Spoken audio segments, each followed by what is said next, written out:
नमस्कार दोस्तों, स्वागत है आप सभी का। तो अमेरिका की क्रांति का टॉपिक हम कर रहे थे और पीछे वाले वीडियो में आपको मैंने पृष्ठभूमि के बारे में दोस्तों बताया था। ये वाला जो वीडियो है दोस्तों, इसको ध्यान से समझिए और इसके अंदर आपको काफ़ी अच्छे से समझ आएगा, उम्मीद करते हैं, क्योंकि काफ़ी आसान तरीके से मैंने ये थोड़े शॉर्ट नोट्स बनाकर आपको समझाने का प्रयास किया है। देखो, पूर्ण तो आप पुस्तक के अंदर ही आप इसको कर सकते हो, लेकिन जितने पीजीटी के अंदर और प्रश्न पूछे जा सकते हैं लगभग मैंने कवर करने की पूरी कोशिश की है दोस्तों। तो समझने का आप प्रयास कीजिए। तो ये तीन चीज़ कल मैंने आपको बता दी थी। कांग्रेस की 3 बैठक आपको ध्यान में रखनी है, 1774, 75 और 76। कहाँ पर? फिलाडेल्फिया और बाल्टीमोर। स्थान पूछा जाता है, दूसरी बैठक कहाँ हुई, तीसरी बैठक कहाँ हुई, ठीक है। हाँ, इनके अध्यक्ष का नाम भी कभी कभी पूछा जाता है, लेकिन इसके अध्यक्ष है जो पहली और अंतिम बैठकें हैं, और बीच की बैठकों के कुछ ज़्यादा वो नहीं है। जिसका पूछा गया वो सारे मैं बता दूंगा आपको। 1492 कोलंबस ने खोज की थी, सभी को पता है। छत्तीसगढ़ कॉलेज प्रोफेसर परीक्षा 2020 के अंदर अभी 2 महीने पहले अभी एग्ज़ाम हुआ था, उसके अंदर यही प्रश्न पूछा गया था, सन पूछा गया था, कब की थी, ठीक है। काफ़ी आसान पेपर आया था, तो ये ध्यान में रखना। कितने उपनिवेश थे कल भी मैंने आपको बताया था दोस्तों, तो 13 उपनिवेश थे। उपनिवेशों की संख्या काफ़ी बार पूछी जा चुकी है और आरपीएससी फर्स्ट ग्रेड एग्जाम में भी आ चुका है। मूल निवासी को क्या कहते थे? रेड इंडियन के नाम से जाना जाता था।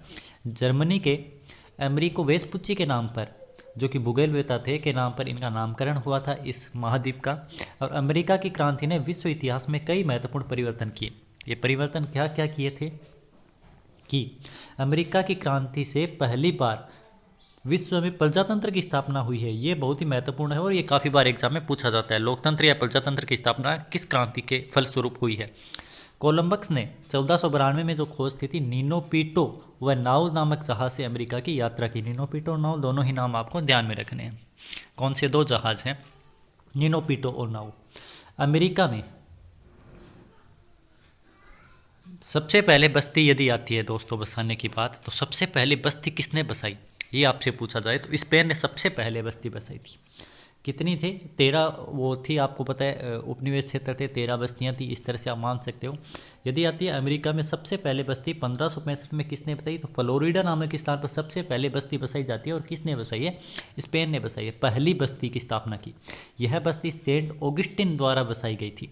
इंग्लैंड के राजा जेम्स प्रथम ने प्लीमथ व London company, Plymouth and London company नाम से कंपनी थी। जैसे भारत के अंदर ईस्ट इंडिया कंपनी आई थी, इसको लिवेंट कंपनी के नाम से जाना जाता था।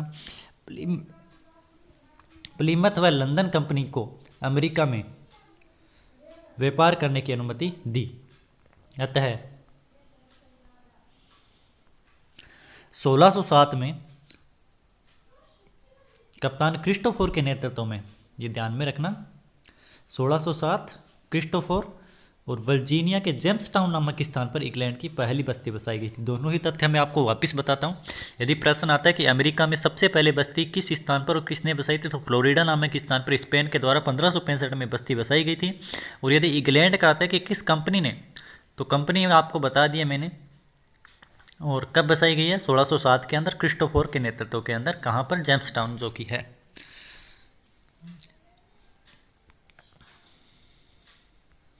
अब है 1775। 1775 तक अमेरिका में कितने उपनिवेश बसाए जा चुके थे? ये प्रश्न काफ़ी बार पूछा जाता है और 1775 तक उपनिवेशों की संख्या पूछी जाती है, तो 13 उपनिवेश बसाए जा चुके थे। इन 13 बस्तियों में जॉर्जिया नामक एकमात्र ऐसा स्थान था जहां इंग्लैंड ने प्रत्यक्ष रूप से भाग लिया था। प्रत्यक्ष रूप से शासन कहाँ पर करते थे? जॉर्जिया नामक स्थान पर करते थे। वेरी वेरी इंपॉर्टेंट, स्टार बना लो दोस्तों, एग्जाम में टपकने वाला है। इन बस्तियों में 90% अंग्रेज थे और 10% डच पुर्तगीज थे। तो ये मैंने बताया था, अंग्रेज और 10% क्या थे? पुर्तगीज वगैरह थे, क्योंकि यहाँ से आते थे यूरोप से, यहाँ अमेरिका में इधर, तो वो सारी चीज़ें मैंने आपको बताई है ना। पृष्ठभूमि वाला वीडियो देख लो, यदि आपने नहीं देखा तो समझ आ जाए। अमेरिका में यूरोपियों के बसने के कारण क्या थे? तो आप 3G से याद रख सकते हो दोस्तों। 3G से गुड्स, गुड्स, गोड और गोल्ड। गुड्स यानी कि एक तो जो नए क्षेत्र की खोज करना, वस्तुओं के लिए, वस्तु प्राप्त करने के लिए नए क्षेत्रों की खोज करना। गोड यानी धर्म का प्रचार करने के लिए वहाँ पर जाकर बस गए थे।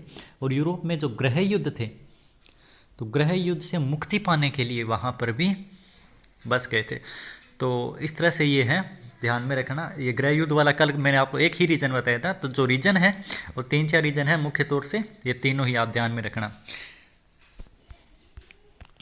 सप्तवर्षीय युद्ध, सप्तवर्षीय युद्ध 1756 से 1763 कल पूरा बता दिया था आपको। इंग्लैंड और फ्रांस के बीच में लड़े गए थे, किसको प्राप्त करने के लिए? कनाडा को। कनाडा पहले किसके पास था? फ्रांस का उपनिवेश था। इस युद्ध में विजयी कौन होता है? तो इंग्लैंड इस युद्ध में विजयी होता है, और पूरे अमेरिका महाद्वीप में इंग्लैंड को चुनौती देने वाला अब कोई नहीं बचा था। इस युद्ध के बाद क्या हुआ था? अब इंग्लैंड की तानाशाही बढ़ने लगी, विभिन्न कर धीरे धीरे लगा दिए गए, आर्थिक शोषण हुआ, और इंग्लैंड की दोषपूर्ण कर प्रणाली क्या थी? अब ये मैंने कल आपको पूरा बताया था, है ना, कि किस किस प्रधानमंत्री के समय किस किस तरह से ये जो आते हैं कर वगैरह। ये देखिए, तो सबसे पहले आएंगे ग्रीनविले। तो ग्रीनविले जब प्रधानमंत्री बनते हैं, इन्होंने एक शुगर या मोलिसेज एक्ट पारित किया। ये 1764 का शुगर एक्ट है, सन भी ध्यान में रखना है, कल भी बताया था। यह कि अमेरिका में शुगर का आयात केवल और केवल कहाँ से किया जाएगा? इंग्लैंड से, जिसमें व्यापारियों की जो आर्थिक हानि होने लगी और शुगर की तस्करी करना आरंभ हो गया।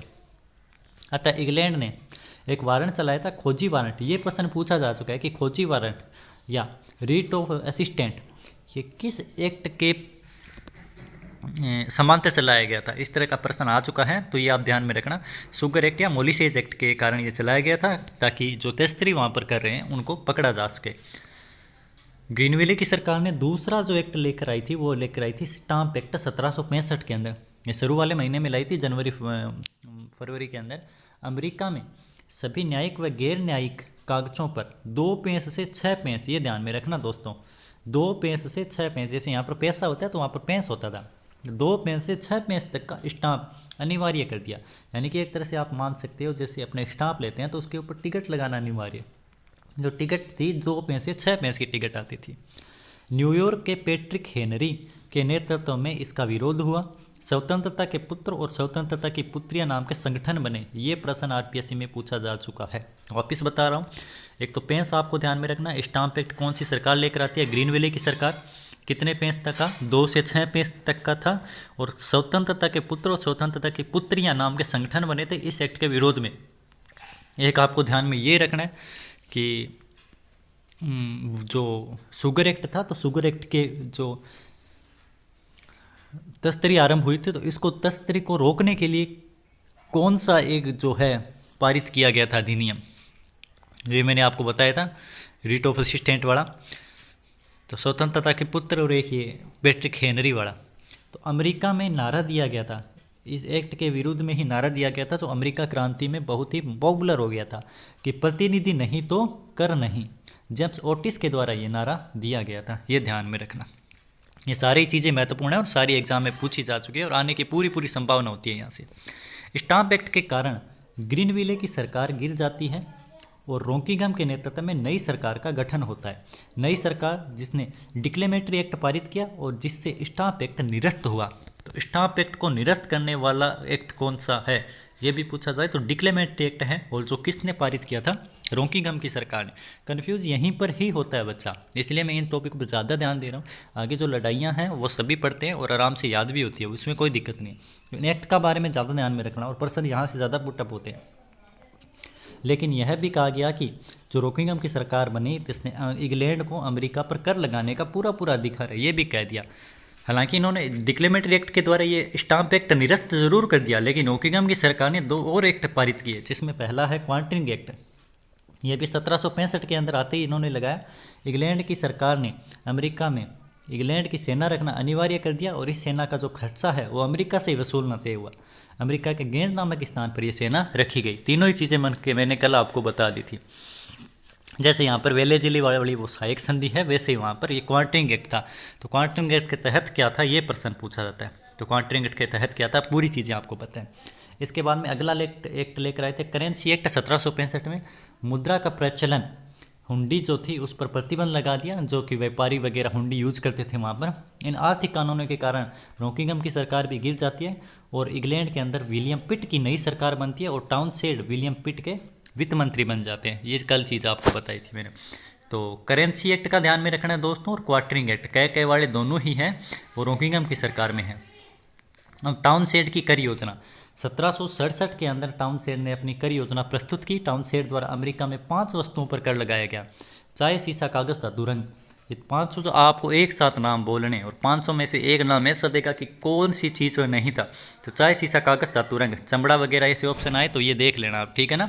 ये वस्तुएं अमेरिका इंग्लैंड से आयात करता था। तो इन 500 पर आपको कर देना पड़ेगा। ये कहा था। जॉन डिक्सन ने एक लेख लिखा था जिसमें ये लिखा था पेंसिल्वेनिया के किसान का पत्र। जॉन डिक्सन का ये लेख आता है, इन कर के विरोध के अंदर इसने लिखा था डिक्सन ने। इसके बाद में बोस्टन हत्याकांड, इस कर के विरोध के अंदर बोस्टन हत्याकांड हुआ 1770 के अंदर। 1770 में बोस्टन में कर योजना के विरोध में आंदोलन हुआ। 5 अमेरिकी नागरिक मारे गए, जिसमें 1770 में 4 वस्तुओं पर कर हटा दिया गया। 1767 में कितने वस्तुओं पर कर लगाया गया था? 5 वस्तुओं पर। और ये कर कब हटाया गया था? 4 वस्तुओं पर 1770 के अंदर 4 वस्तुओं पर कर हटा गया। दोनों ही चीज़ें सन आपको ध्यान में रखना है। 4 वस्तुओं पर कर हटा दिया गया और केवल अब कर किस पर रह गया था? चाय के ऊपर कर रह गया था। तो 67 से 70 ध्यान में रखना। और किस स्थान पर कर योजना के विरोध में आंदोलन हुआ और कितने अमेरिकी नागरिक मारे गए, ये भी ध्यान में रखना। प्रश्न काफ़ी डीप तक पूछा जाते हैं और ऐसे नहीं कि अपने जैसे पढ़कर छोड़ देते हैं। यहाँ तक प्रश्न पूछा गया दोस्तों, जो 1907 के अंदर कांग्रेस का अधिवेशन हुआ था तो जूते वगैरह फेंके गए थे ना, सूरत की फूट पड़ी, तो जूते किस किस को लगे थे, तो वो प्रश्न भी पूछा जा चुका है। जिस कारण 16 दिसंबर 1773 को बोस्टन टी पार्टी हुई। अब 1770 के अंदर क्या हुआ था? तो 1770 के अंदर 4 वस्तुओं के ऊपर कर हटा दिया, केवल और केवल चाय के ऊपर कर लगाया गया। इस तारीख का प्रश्न आया है भाई, जो पिछली 2016 में फर्स्ट ग्रेड हुई थी। बोस्टन टी पार्टी की घटना किस तारीख को घटित हुई? तो 16 दिसंबर 1773 को, ये ध्यान रखना। बोस्टन टी पार्टी क्या थी? ये सारा का सारा मैंने लिखा नहीं है शायद इसके अंदर, मैं बता दूंगा वैसे ही, है ना। बोस्टन टी पार्टी ये पूरा देखो लिखा है, अलग से पूरा टॉपिक बनाया हुआ है ना। तो बोस्टन टी पार्टी वगैरह सारा यहाँ से समझा दूंगा मैं आपको आगे से। और